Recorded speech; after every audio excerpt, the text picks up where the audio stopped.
Hopefully, when the dust settles, this is a series we just look back on and go, hey, sometimes baseball happens. What is up? What is going on, everybody? Welcome back and welcome in to the Seattle Mariners post-game recap. The Mariners dropped this one tonight, 5-3 to the Baltimore Orioles. They fall to 67-55 on the season. The Mariners are a game and a half back in the American League West. They're one game up on Boston for the first wild card spot. They are pending the result of Cleveland and Miami tonight. They will either be 3 games up on a playoff spot or 4. Before I go any further, as always, you can like the video. It helps it out. Subscribe if you're new or lurking, and don't forget to comment your thoughts on the team and on the game down below. Definitely super disappointing, right? This team has an 8-game winning streak on fire since the trade deadline. I think they were, what we say, 10-1 or 9-1 since the deadline, 10-1 after winning the first game. And disappointed to drop this series, especially when you have the Mets and Phillies coming up, 2 teams that are better than Baltimore and certainly pose a bigger threat. So, we get hyped, we get excited, and, tied for first place. And it looks like the team's going to cruise, and they hit a snag and lose a couple games that, you'd hope they would be able to pull out. And now they're a game and a half back in the division, still in great shape to make the playoffs, certainly. And while I said yesterday that they're going to lose games, they're going to lose more. And even after today, they're going to lose more. It's going to happen. Playoffs look good, but they're going to have to win some games too, right? 67 wins also is not going to get it done when the season and the dust settles. Just kind of a really just ugly series, right? Even the win a little bit, I think it's a win that when you've won 7 in a row, that was number 8, you take it, right? Like it doesn't matter on the, there's no pictures on the scorecard. But then when you see how the rest of the series plays out, really a poor series from Seattle Mariners. George Kirby and Logan Gilbert were really good. That was definitely big positives. Logan Evans was not very sharp today. Didn't get much help either. But 4 walks and 1 strikeout is not good enough. Some sloppy defense a little bit. And offense, it just really lacked thump in this series. They had some moments. Julio hits the home run today. Again, they rally in the 9th and give themselves an opportunity, which is great to see. Love seeing the team rallying and coming back. For entertainment value, that's great. Unfortunately, you don't get a lot of points in the standings for making a game close in the 9th inning. It's either a loss or a win. So it's nice to see the team's always fighting, but I don't think we're doubting that about this team. We're just not sure where they're going to end up. Listen, it's a series you can throw away if you can bounce back and go to New York and win 2 out of 3 against the Mets, and win 2 out of 3 against the Phillies, or even just go 3-3 here in the next 6. I think is fine. 4-5 road trip isn't pretty, but in a very tough 3-city road trip, I don't think it's that bad either. I even talked about 4-5, 5-4, kind of being what you're looking for on the search. If you never want to say you're looking for under 500, this team should be winning baseball games, but it's certainly not anything that's going to likely kill you too much. Houston's schedule is a little easy here the next few weeks. They play Baltimore. I think they get Colorado in there as well. So you do have to be careful, right? Like that could get to 3 or 4 behind very quickly. And what makes the Met, again, goes back to what makes this series frustrating, we'll get to the box score, is the fact that, like I said yesterday, you could play decent ball against the Mets and Phillies and lose. They're good baseball teams. You could lose some hard-fought 4-3 games and, play decent ball, but not be able to pull it out. So that's why these series here are important ones to get. So certainly something that, maybe a minor setback shouldn't stop you from getting this, cheering this team on and being excited for Mariners baseball. They're still playing good baseball overall. And, nothing to, I think, hit a panic button about. But, we've seen this team before do this, and it just kind of starts spiraling a little bit. So that's why I said in the beginning, hopefully this is just a series they lost. They weren't going to win them all, and hopefully they bounce back and take care of the Mets and Phillies, who are good teams, but also teams the Mariners, I think can compete with. So let's go ahead and dive into the box score today. Weird game today, obviously. Big rain delay in the middle there. I was actually kind of hoping they would just call the game at that point. It would save the rest of your bullpen, give everybody kind of that half day off and throw it away and bounce back. The game resumes. The Mariners, actually, if you look at today's 2 games, they played much better in game 2. Again, it goes back to what I said. They don't get any points for that. They certainly played better baseball after the delay. Wish they would have come out with that energy before the delay. That would have been nice and maybe resulted in a Mariners win today. But unfortunately, like I said, it does not. So a couple rain delays in this series. happen here. So just pointing that out. Logan Evans takes the loss. He's 6-5. He goes 4 innings, 3 hits, 3 runs, 2 earned, 4 walks, 1K. Kind of a unique start, right? Because, a couple of those runs were a wild pitch that I think Garver could have made that play. Did it go as a wild? It had to have gone as a wild pitch. It's rare. I mean, yeah, it was both wild pitches were Logan Evans. To get a pass ball has to be almost like the catcher like misses it right down the middle. I think Garver could have blocked it. He knows that, the breaking ball can get away there. Got to do a better job. I feel like I swear this Mariners team gets big outs and then with 2 outs gives up a ton of wild pitch runs scored. Seems to be one of the things this team struggles with. And then the double steal. I know some people were mad at Garver for that. I mean, I think that was more on Cole Young or even Josh Naylor a little bit. Yes, Garver could just eaten it, given up the stolen base. Probably in hindsight, the smart thing to do. But they threw down. They had the runner. It seems like Cole Young maybe misread it a little bit. Threw over to Naylor, and then Naylor was late coming home with the throw. Just sloppy baseball all around, right? I'm not sure exactly who you pinpoint all the blame on. But between Garver, Young, Naylor that inning, just kind of sloppy all around. Then the Orioles had a couple hits bloop in there too.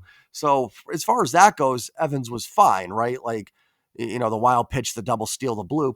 But 4 walks and 1 strikeout is not good. And he's probably lucky that he didn't get hurt more. Probably, again, we look at this Orioles lineup. At the top, it's okay. At the bottom, it is very weak. If that start is in Philly, he's probably given up 5 or 6 runs and not like that. A team like Philly, an offense like that is going to take advantage and put more runs up on the board there. So in some ways, he was probably unlucky to give up the 2 runs, but also lucky to have not given up more. Uh, Probably Logan Evans' last start for a while. Looks like Bryce Miller, I think, is going to be set to make his debut or his return, I should say, in Philly. Going to be interesting to see for sure.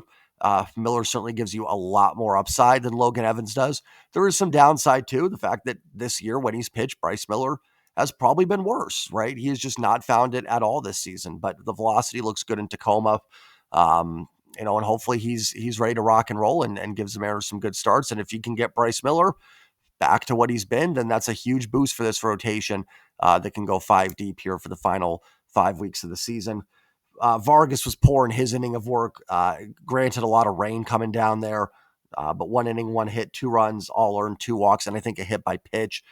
So Vargas not very sharp. Everybody else was pretty good. Legumina got it done for an inning and a third. Caleb Ferguson 2/3 of an inning, and Jackson Kowar with a shutout ninth. So nice job, those guys. Kind of help preserve the big guns for tomorrow. So you should have Bizardo, Ferguson, Spire, Brash, Munoz, all good to go for New York at least. So that's some good news. Mariners do collect 8 hits, 3 walks, so better today. This is a better offensive game, but still need to do more damage against Sagano. You know, he's not awful by any means. He's certainly a capable back end starter, but it's someone the Mariners should be hitting more than they have in the 2 starts they faced him this year. Baltimore's kind of a kryptonite for the Mariners this year, 1-5. One of those things you could look back on. If this team doesn't get in, talked about the Angels last year kind of being that kryptonite.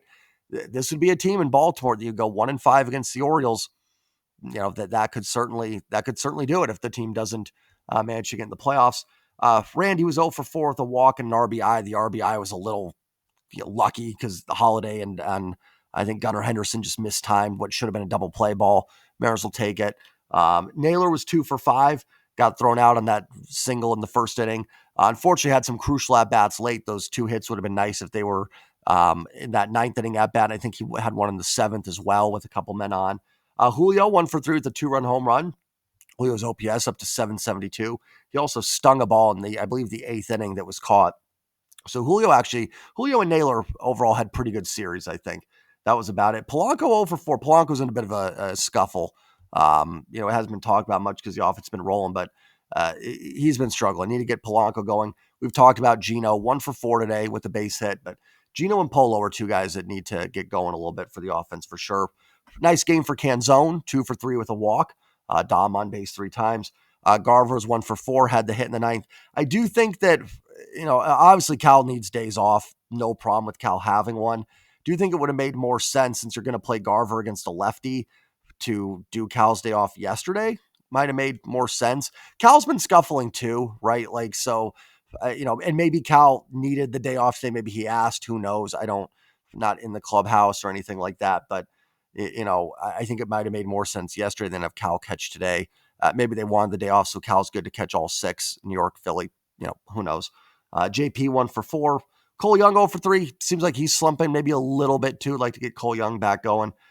Cal did pinch hit and walked, and Dylan Moore pinch ran. So, nice at bat there by Cal in his one at bat. Offense got to be better. It is better, and that's what was, I think, the most frustrating this series.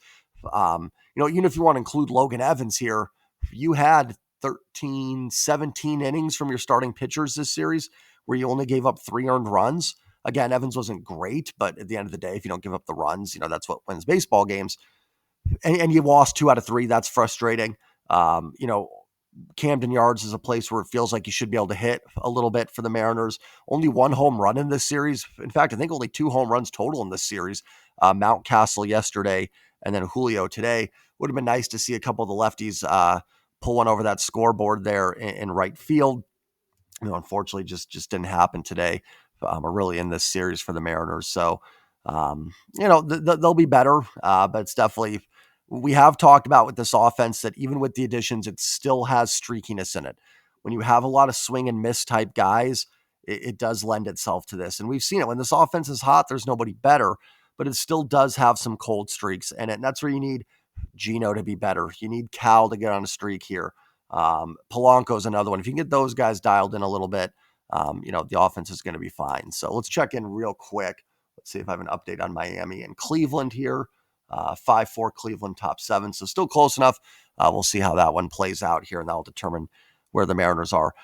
Listen, as always, like I said yesterday, if your brain's in a mindset of here we go again, Mariners bring, the Godfather line, just when I thought I was out, they pull me back in. The Mariners are just when I think I'm in, they throw me back out, essentially. I get it, right? I wouldn't be lying if I wasn't worried.